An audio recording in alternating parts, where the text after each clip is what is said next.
Todo mundo já está começando a se preocupar que presente vai dar de Natal. Uma dica muito legal é dar livros. Esse é o nosso assunto de hoje.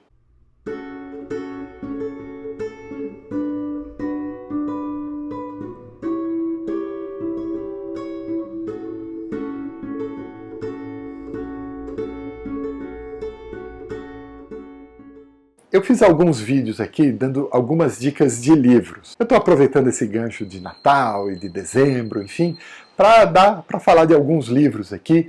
E hoje eu vou falar especificamente de biografias. Vou falar de duas biografias que eu acho extremamente importantes para a gente entender o Brasil, entender a riqueza do Brasil, entender o momento do Brasil de hoje, enfim, entender o nosso país. As biografias são importantes para isso. Eu estou com as duas aqui. Vocês viram que eu até mudei o cenário. Uma delas é o livro Getúlio, do jornalista Lira Neto. Na verdade, esse aqui é o primeiro de 3 volumes, são 3 volumes a biografia do Getúlio Vargas.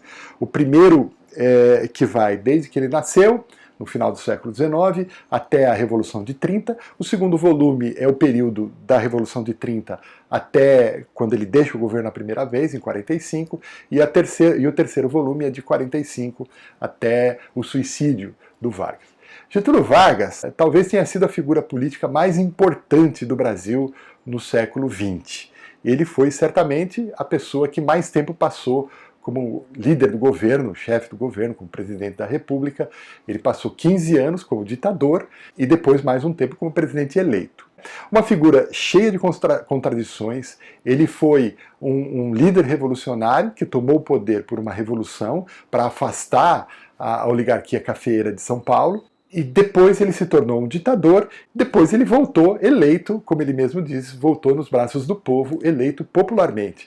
Então, ele é uma figura muito contraditória. Ao mesmo tempo que ele rompeu com uma oligarquia que dominava o Brasil, ele trouxe o Brasil para a era industrial, ele industrializou o Brasil. Ele foi no governo do Getúlio Vargas que as leis trabalhistas começaram, a proteção do trabalhador, enfim, ele trouxe muita modernidade para o país. Mas, ao mesmo tempo, ele foi uma pessoa que, no início da Segunda Guerra Mundial, ele flertou com o nazismo, ficou em dúvida se apoiava os americanos ou se apoiava os alemães. Enfim, ele oscilou ali até o momento que ele teve que decidir contra o nazismo, mas ele chegou a pensar em apoiar os nazistas. Uma figura que foi um ditador sanguinário, enfim, que impôs um dos momentos mais terríveis do país em termos de perseguição aos inimigos políticos, mas ao mesmo tempo foi a pessoa que modernizou o Brasil inegavelmente. Né? E, não sem razão, voltou nos braços do povo como presidente eleito, e ele acabou, no final da vida dele, impedindo o golpe militar. O suicídio do Vargas, ele se dá no momento que o golpe militar ia ser dado. As mesmas pessoas que iam dar o golpe no Getúlio Vargas, 10 anos depois deram o golpe, em 64, derrubaram o João Goulart, que aliás era do partido do Getúlio Vargas, enfim. Mas de qualquer maneira, ele, com o suicídio dele, ele atrasou o golpe, ele impediu que um golpe fosse dado. Então é uma figura contraditória, mas não dá para negar que é uma figura extremamente importante para o Brasil, e em termos de tempo que ele ficou como chefe de Estado, ele só perde para o Dom Pedro II.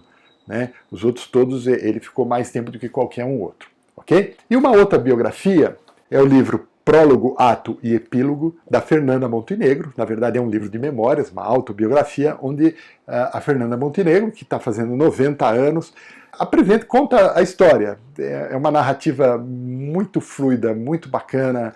Ela vai contando a história da vida dela, é uma coisa muito pessoal, sempre o ponto de vista dela, óbvio, mas ela é uma pessoa, uma das pessoas talvez mais importantes da arte brasileira, porque ela atravessou um período, ela começou na época do teatro, do rádio, né, na era de ouro do rádio, passou pelo teatro, essencialmente ela é uma atriz de teatro, aí ela foi para a televisão e ela estabeleceu essa mudança da linguagem do teatro para a linguagem da televisão. Ela viveu isso, ela fez teatro na televisão e ela fez novelas, né? E ela também trabalhou no cinema, onde inclusive foi indicada para um Oscar. E ela é uma pessoa que, contando a história dela, a gente vê num pano de fundo a própria história do Brasil, né? A história da arte brasileira, a história de como a televisão impactou aqui no Brasil, como que era viver de teatro há 50, 60 anos, enfim, uma pessoa fantástica, extraordinária, uma pessoa que um certo sujeito aí, que tem um ator frustrado, que tem um emprego hoje no governo, tentou insultar a Fernanda Montenegro, mas não conseguiu, porque a Fernanda Montenegro ela é muito, muito, muito, muito maior do que essa figura que a gente vai esquecer, eu não lembro nem o nome da figura, e daqui a pouco a gente vai esquecer disso também. A Fernanda Montenegro é uma atriz, não uma atriz com A maiúsculo, mas uma atriz com todas as letras maiúsculas. E ela viveu para isso, e ela conta essa história que em alguns momentos é comovente no livro. Então, as duas dicas são essas aqui. Getúlio Vargas, do Lira Neto, e Fernanda Montenegro, a autobiografia dela. Qualquer um dos dois, qualquer pessoa que ganhar esses livros de presente aí no Natal vai ficar feliz e vai ter uma boa diversão. Ok? Muito obrigado. Até a próxima, a gente se vê por aí. Tchau.